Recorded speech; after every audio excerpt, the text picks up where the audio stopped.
Hi guys, welcome back to my channel. I thought today, because it's obviously New Year's Eve is like in one day time, it's 30th today. Yeah, it's 30th today, so I thought, you know, because January is upon us, that I would do my horse riding goals for 2021. So I just kind of want to say, like, me and Ruby are not really competitive. Like, I'm not competitive at all. I don't have any kind of like major goals to kind of, you know, be jumping 1.60 m at the end of the year, or like, you know, been doing like medium dressage or anything. Like, I'm just kind of, my goals with Ruby are kind of more small, realistic goals for me, achievable goals, I think. Because like if I just said, oh, I want to be doing medium dressage by the end of the year, I would just be too much pressure and too overwhelming. So I like to kind of break things down to bite-sized chunks, and yeah, and just make it realistic. And they're not all about riding. A lot of them are to do with kind of my relationship with Ruby and how I hope to train. So yeah, I just gonna get into it now and get started. And yeah, and these are my goals for 2021. The first one is to improve my chair seat. I will probably insert a few pictures of my chair seat.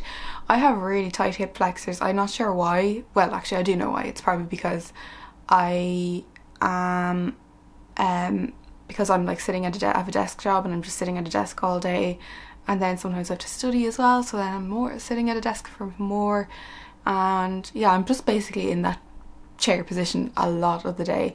And I think that's made my hip flexors very tight. Maybe I just have naturally tight hip flexors anyway, I'm not too sure why. I also don't think I have the strongest glutes, so I think the combination of those two kind of makes for tight hip flexors.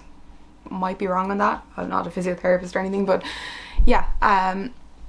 So I want to, obviously the tight hip flexors has given me a really bad chair seat, and I actually can notice that even when I get on and I try to like move my leg back into the position that it should be, like, you know, heel hip head, that kind of position, it's like really stiff and really hard to kind of adjust it back into that position, because it's actually sore, like, because of how tight my hip flexors are. So obviously I'm going around with my legs too far forward a lot of the time, and because of that my hands aren't as quiet as they could be, because obviously I'm like, you know, I'm just like using my hands to balance a lot. So yeah, so my goal is to try and work on that. Obviously I have to do stretch. I know what I have to do. It's basically just a case of being more consistent about what, like, about doing it. So I'll link some videos that I find useful for kind of stretching out hip flexors, and maybe some like kind of stretching videos that are like specifically aimed at horse riders, just in case anyone happens to watch this and has the same problem, just for stretching out your hip flexors, and yeah, and making it that so that you can have your leg more under you and you're not getting left behind the movement the whole time.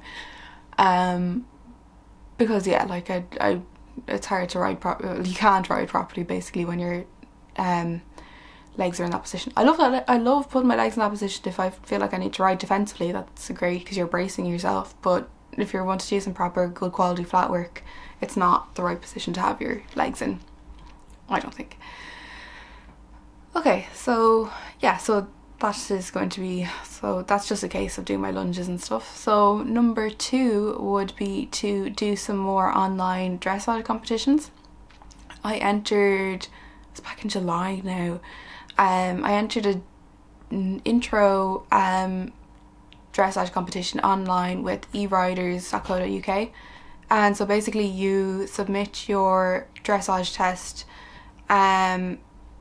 you video your dressage test, I'll obviously learn it, set the arena up like you would for a proper dressage test, but you can do it all at home, which is really like a huge advantage for me, because I don't have transport yet. I'm working on it. It's another one of my goals for 2021. But yeah, so like you set the arena up, you do the dressage test, you submit the video by the certain date that they give you. I think it's like usually towards the end of the month, and then they put up the results and you get feedback a while later. on your result, on what your test was like, and you get your mark and stuff. And it's really, like, the one time I did it was really, really insightful. Like, we got really, really good comments. They're not just very vague. They obviously do take the time to watch the test properly and give constructive feedback. So yeah, it's definitely worth us doing more of those. It's always good. I just think flat work and having your horse go properly and doing some sort of basic dressage with them, like, just sets them up. I think it helps with keeping them sound. It's just good for them mentally as well. Like, I just think there's a lot of benefits for it. Good for your fitness. There's a lot of benefits to it. So I do think it's worth doing, and it is a bit of effort just to set the arena up and learn the test and all that, but it's worth doing, and it's something I'm going to try and do more of in 2021. So my next goal is, I don't know, I probably haven't made a video of this yet, so unless you kind of follow me on Instagram you probably wouldn't know this, but I do a lot of positive reinforcement training with Ruby. And if you don't know what that is, I'll like link some resources in the description below about where you can learn about positive reinforcement horse training, because it is very kind of it's not used a lot in the equestrian world. I feel like the equestrian world is very slow when it comes to new training methods. I think it's just because everything's just very traditional, and it's kind of like, you know, people have had horses, some people have had horses in their family their entire lives, so they're not obviously about to question how they do things and stuff. And I'm not here to like preach and stuff. I just personally really enjoy doing positive reinforcement training with Ruby, because I just have noticed since I've done it, she's more engaged, she's more willing. I just feel like I have a better relationship with her, which is what I like. Some people are not into that, and that's totally fine. It's up to you. But yeah, I do positive reinforcement training with Ruby. However, the majority of my positive reinforcement training with Ruby has been on the ground so far. So we can do a lot of tricks. I might insert some clips, but I want to introduce it more to ridden work. Now, I have been slow to do this because of something I read about poison cues and stuff, and I didn't want to mix, because obviously she's ridden based a lot on negative reinforcement, and I didn't want to kind of, you know, muddy the waters and stuff. But having researched more, I am going to delve into it a little bit more and introduce more positive reinforcement with ridden work, because I think she finds it enjoyable, and I think she knows, I just feel like she can discern the differences between when when we're doing positive reinforcement and when we're not. Mostly by me wearing my bum bag. But yeah, no, I want to continue with my positive reinforcement and improve at it, and I think adding it into the ridden work is the next step. And with that, a similar kind of goal is to continue to learn more about positive reinforcement, about training horses, about how the horses learn, because I just feel like you can never know too much, you can never know it all. So I just would always like to continue to grow and improve, and just come up with better ways of training Ruby. And if that means that I have to disregard the way that I was doing it, I'm happy to do that. I just would always like to be able to kind of grow and learn more. So yeah, that's another one of my goals, is to keep reading, keep watching videos from other people who are trying to learn more in the same mindset, and just keep kind of growing in that area, because I do find it very interesting, learning and training and stuff. So I'm really interested in learning more. I think that's it. I did write a list down of my goals, and of course now I've lost it. Oh, actually, another goal is, Ruby is quite a spooky horse. She's quite reactive.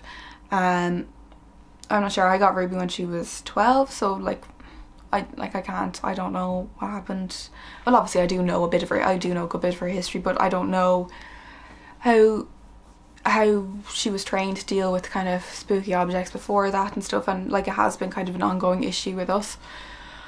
So yeah, I do want to do kind of more spook busting work with Ruby, and to try and like basically, you know, work on getting her more kind of, that she can slow down, have a think about things, and more confident, as opposed to just reacting blindly out of panic. So yeah, and again that comes down to a lot of spook busting work, kind of tarp, introducing to tarp umbrellas excuse me tarp umbrellas, novel objects. I'm gonna try and use a positive reinforcement approach, to try and make it like a game, like, oh, we come across something scary, oh, target it, oh, you got a treat there, oh, it's fun, it's a game. So yeah, just kind of stuff like that to try and make it just positive, and to not be so scary, and make her more confident when she's in situations that she's unsure of. So yeah, they're my goals, my horsey kind of goals for... Oh, one more, I nearly forgot. Clean my tack more regularly. I up until a few weeks ago, I think it might have been 2019 when the last time we cleared my tack was really bad. No, that's a bit of an exaggeration. I've cleaned it maybe twice during the year, but definitely not enough, and it's scrubby, and like, you know, just it's a good habit to get into, taking care of things and having things look nice and stuff, because when you look nice you ride better, obviously. But yeah, no, I need to take care of my tack because it's expensive and I would be lost without it. So I mean, it makes sense that I take care of it, even if it's really boring and I hate getting all like my hands all sticky with the balm and stuff to clean it, but it's worth it. Right, so they are my 2021 horse goals. I'd love to know if you have any goals that you are trying to work on, big or small, with your horse. It could be even the littlest of things, like getting your horse to stand at the mounting block, or I don't know, going for a hack by yourself, or whatever your goal is. I'd love to hear what it is, because yeah, I just think sometimes we can just be all like focused on the big stuff, like getting to, you know, a round of 1 meter, or, you know, a medium dressage test, when really like the small things are all victories as well, and all goals that we've achieved. So yeah, I'd love to hear what your goals are, and I will talk to you in my next one.